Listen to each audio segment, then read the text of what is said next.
on the NewsChannel 5 network. This is OpenLine.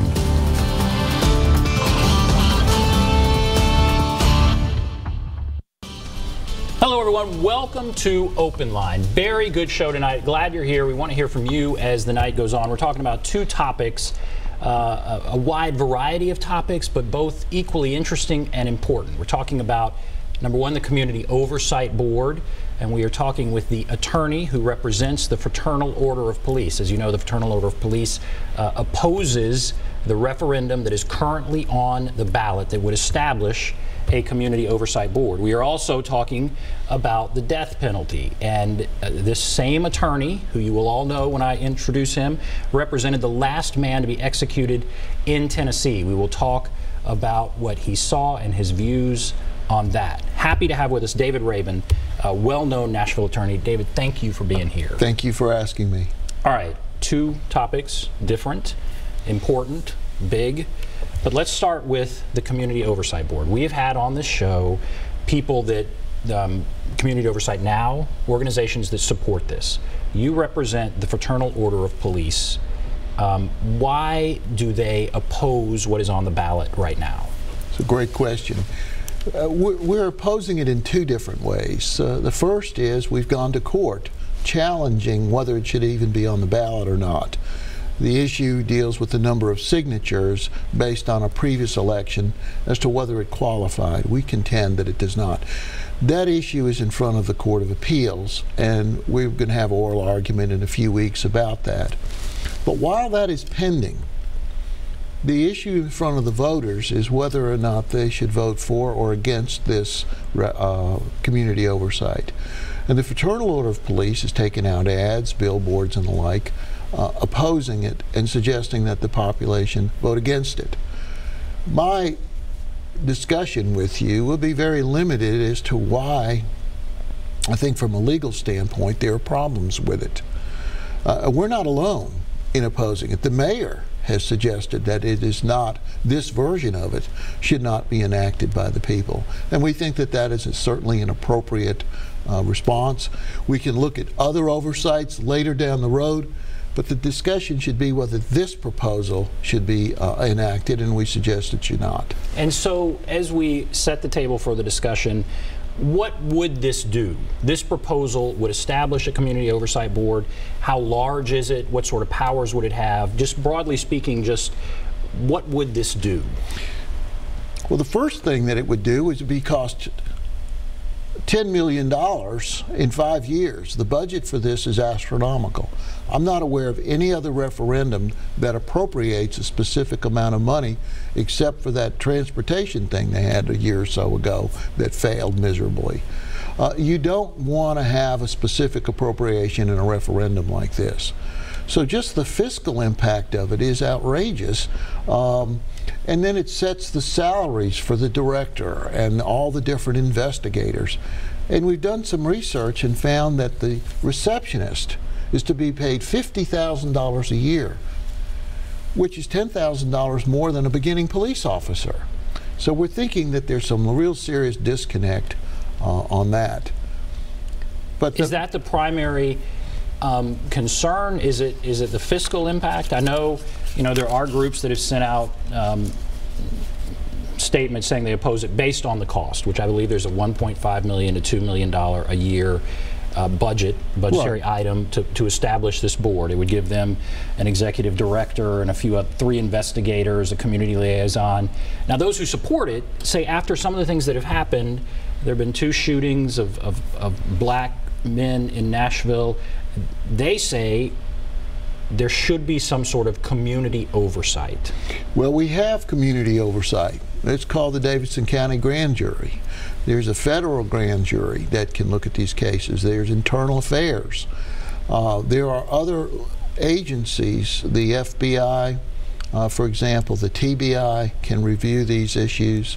And the grand jury is an independent body, for example. The federal grand jury is an independent body. So there are multiple layers of checks and balances on this. So we already have oversight.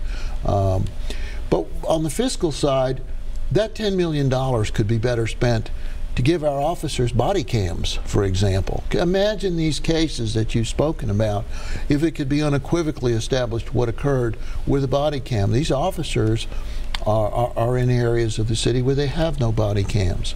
So we would like to see perhaps money such as that appropriated that could have a real benefit for this. The debate is whether this particular oversight committee should be enacted. We can debate later on whether there should ever be one in a different form. The mayor said he'll have a different one, and we can have that conversation later. But the question is, this, we suggest, is expensive. But the reason that we're also opposing it, it violates the due process rights of police officers. There's a United States Supreme Court decision called Garrity, that because a police officer is a law enforcement officer, if he or she is questioned about a crime, he or she has to choose between his job and self-incrimination. And the U.S. Supreme Court has laid out some very clear guidelines as to how that's supposed to be. This committee has unlimited subpoena power. There's no protection for the police officers. There's no right to appeal. So suppose the community oversight says this police officer's done something wrong. That officer's secondary employment, which all officers work a second job, could be impacted with no recourse. There's no appeal process put in here. So the thing needs to be redone to protect the rights of police officers so that their rights are protected and considered. None of that is in this proposal. In fact, it is terribly anti-police and violates the rights of our police officers, who, after all, risk their lives every day to protect us. There were concerns with an earlier proposal, and those who support this say that they have done their best to work through some of those original concerns. One thing that we should say is that this Community Oversight Board that's proposed would have no power to enact anything. They would meet, and they would then come back with a recommendation. That's my understanding. Now, they would have subpoena power, right? But they would not have the power to say, okay, so and so should be fired. They could make a recommendation, and it would be, I guess, public. And so I guess the question becomes, is there a Community Oversight Board that the Fraternal Order of Police would support? We can have that discussion later, because we need to focus on what the problems are regarding this particular oversight board. As I said, we already have oversight. We have grand juries and things like this. People vote for the mayor, who selects the chief of police. So you have checks and balances at every stage. The problem with the power to subpoena is also the power to destroy, because the person who's under subpoena must answer the questions under pain of contempt. What if there's a criminal investigation going on at the same time, and you have this oversight board and the DA's office is investigating the same officer? Does he choose between his job or her position with the grand jury, or giving testimony that could be later used against them?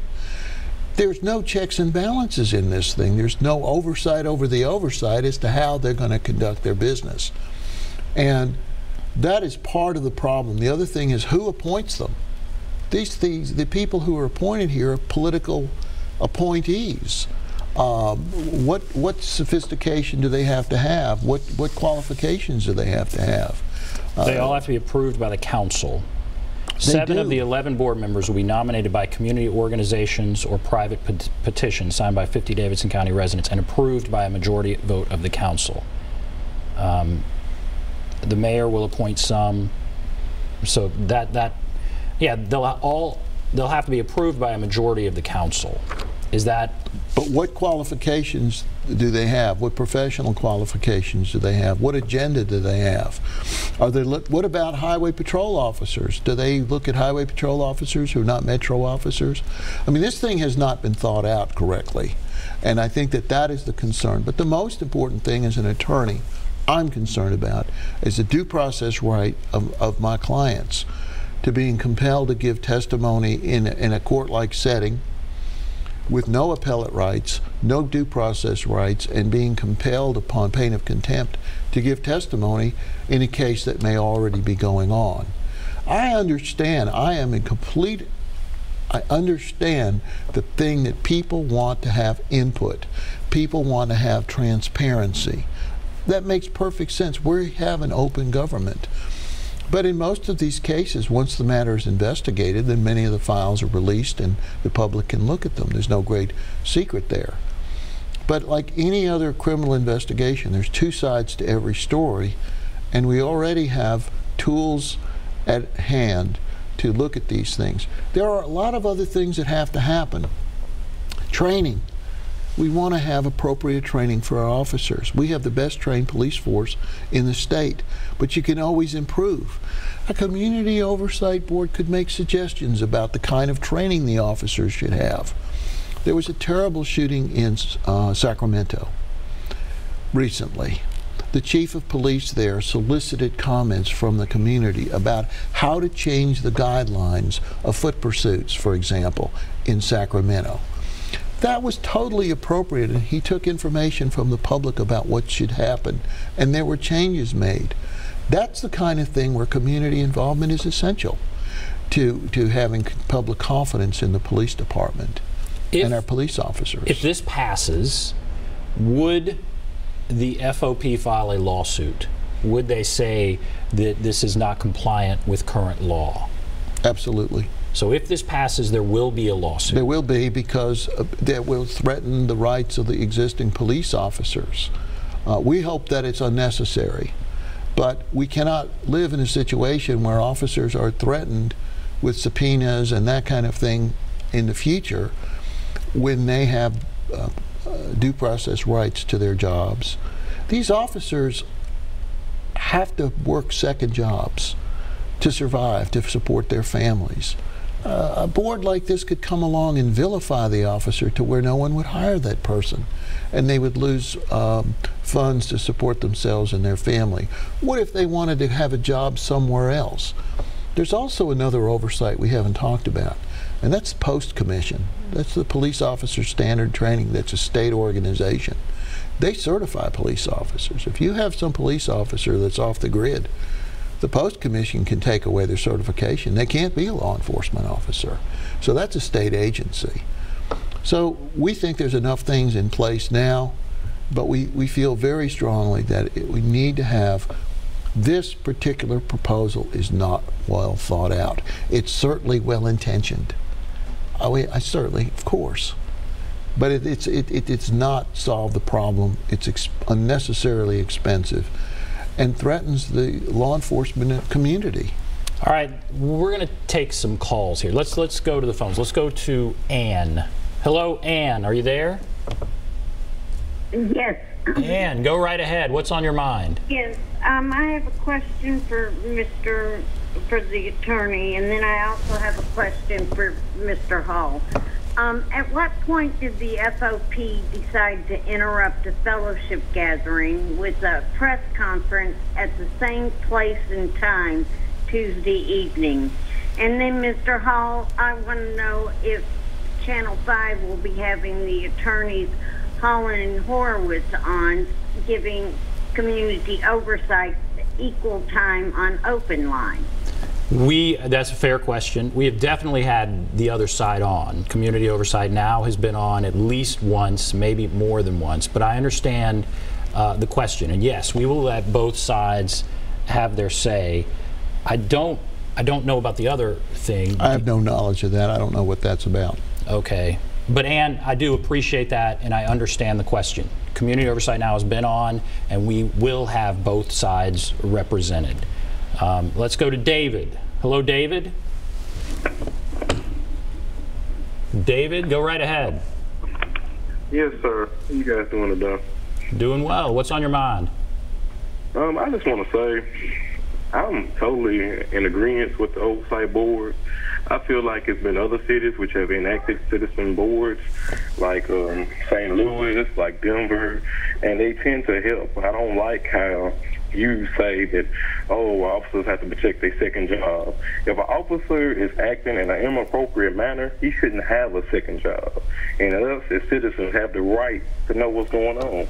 Yes, we do have grand juries and stuff, but at the same time, I would like somebody from the community to stand up and review everything that's being said.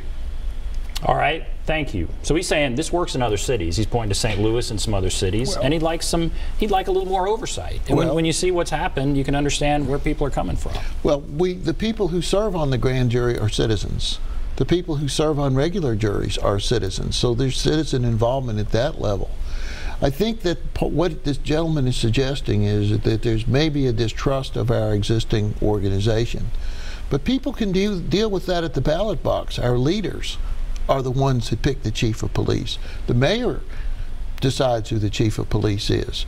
So in many cases, in many states and many cities, I think Mayor Briley's fine because he's come out against the same proposal and he's making the right decision here.